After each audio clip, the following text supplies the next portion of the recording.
இயேசு ஏன் அத்திமரத்தை சபித்தார் என்று நீங்கள் எப்போதாவது யோசித்திருக்கிறீர்களா? அது கோபத்தின் செயல் அல்ல, அது ஒரு தற்செயலான செயலும் அல்ல, அது அந்த மரத்தை பற்றியது கூட அல்ல. அது நமக்கான செய்தி, அது நமக்கான இயேசுவின் எச்சரிப்பு. மார்க் 11:13 இயேசு இலைகள் நிறைந்த ஒரு அத்திமரத்தை கண்டார். அதில் கனிகளை எதிர்பார்த்து அதை நெருங்கி சென்றார். ஆனால் அதில் கனி எதுவும் தென்படவில்லை. அது வெறும் இலைகளுடன் இருந்தது. ஆனால் அது ஒரு கனியுள்ள மரம் போல தோற்றம் மாத்திரம் அளித்தது.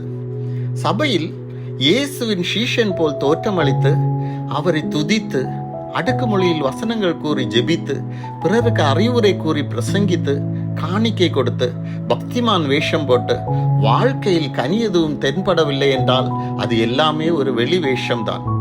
இயேசு அதை சபித்தார். ஏன்? கனிகள் இல்லாமல் வெறும் இலைகளோடு உள்ள தோற்றம் இயேசுவிற்கு ஏமாற்றத்தை அளிக்கிறது.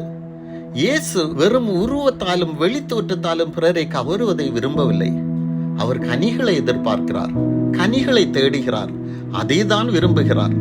நீங்கள் உண்மையில் அவருக்காக வாழ்கிறீர்களா அல்லது மாயைக்காரரை போல வெளி வேஷம் போடுகிறீர்களா?